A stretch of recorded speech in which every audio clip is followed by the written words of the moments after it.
ഇന്ന് പറയാൻ പോകുന്നത് പ്രീ പ്രിപ്പറേഷൻ ടൈം.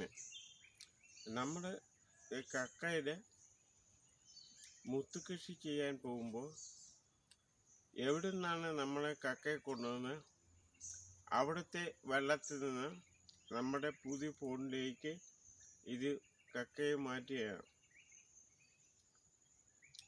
ഈ കക്കയെ കൊണ്ടുവന്ന് ഒരു മാസം നമ്മുടെ വെള്ളത്തിനകത്ത് ഇടുക. ഇട്ട് കഴിഞ്ഞപ്പോൾ ഇതിന് പ്രീ പ്രിപ്പറേഷൻ ടൈം എന്നാണ് പറയുന്നത്.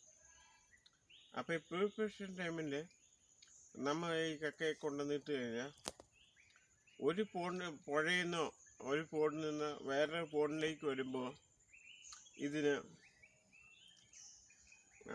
ചില വ്യത്യാസങ്ങൾ വരും. അതായത് ആ വെള്ളത്തിലെ പീച്ചും ഈ വെള്ളത്തിലെ പീച്ച് തമ്മിൽ വ്യത്യാസമുണ്ടാകും. അപ്പോൾ ഈ പോണ്ടുമായിട്ട് പരിചയപ്പെടാൻ വേണ്ടിയിട്ടാണ് നമ്മൾ ഒരു മാസം ഈ കക്കയെ ഇതിനകത്ത് കൊണ്ടിടുന്നത്. ഈ കക്ക ഈ ശീതരക്തക്കാരാണ്, സ്നോ ബ്ലഡ്. ഈ സ്നോ ബ്ലഡുള്ള ആൾക്കാർക്ക് ഹീമോഗ്ലോബിൻ്റെ കണ്ടൻസ് ഇല്ല. നമ്മളൊക്കെ ഹോട്ട് ബ്ലഡുകാരാണ്. നമ്മുടെ രക്തത്തിന് ചുവന്ന കളറാണ്. ഇനി ഹീമോഗ്ലോബിൻ ഉള്ളത് കൊണ്ടാണ് നമുക്ക് അങ്ങനെ സംഭവിക്കുന്നത്.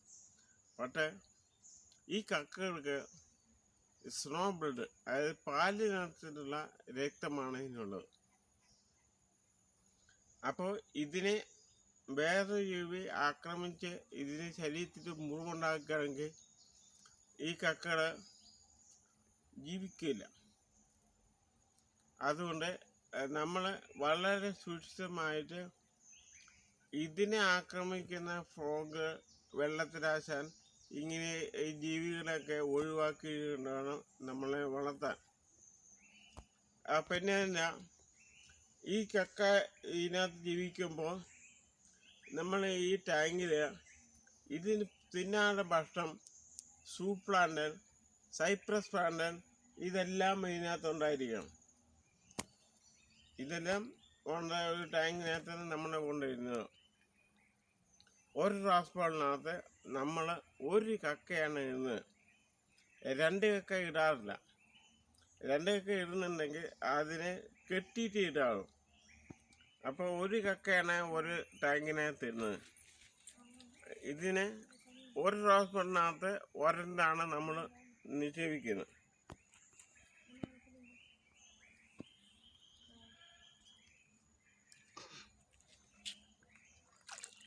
ഇതുപോലെ ഒരു ട്രാൻസ്പോർട്ടിനകത്ത് ഒരെണ്ണം മാത്രമാണ് നമ്മൾ നിക്ഷേപിക്കുന്നത്. ഈ കക്കയുടെ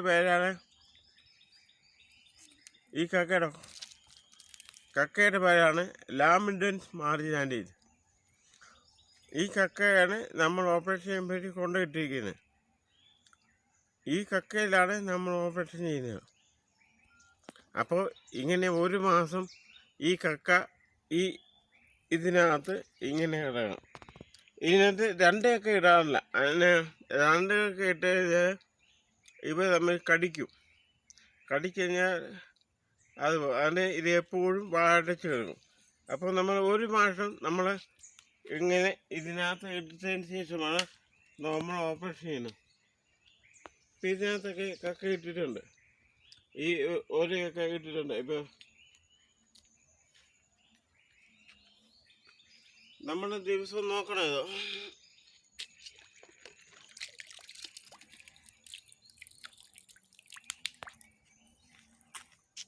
ഈ കക്ക ഇത് എപ്പോഴും വായിച്ചിട്ട് കിടവിടും.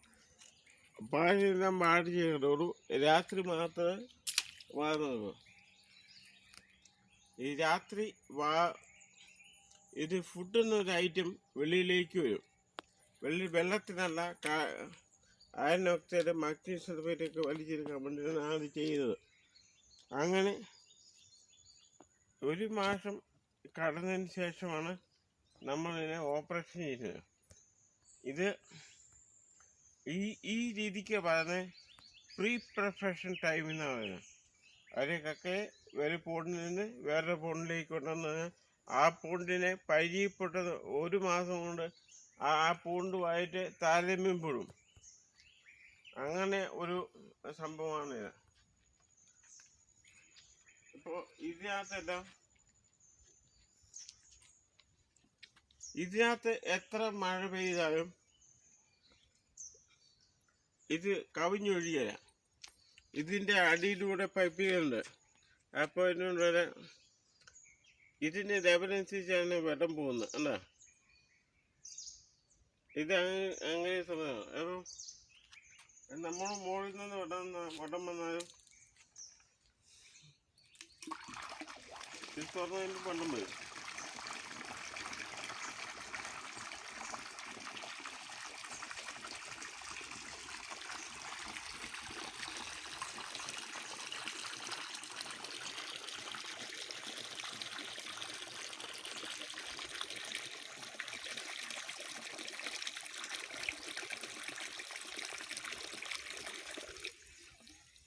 ഇതിങ്ങനെ അടയ്ക്കുമ്പോൾ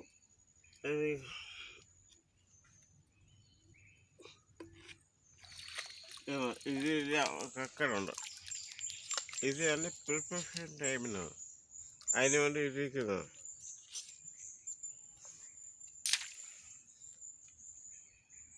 ഇത് ഒരു 4 മീറ്റർ നീളവും 4 മീറ്ററും വീതി 2 മീറ്റർ ആളുള്ള ഫിറോസിമെൻ്റാണ്. ഫിറോസിമെൻ്റ് ടാങ്കിനകത്താണ് ഇത് ചെയ്യുന്നത്.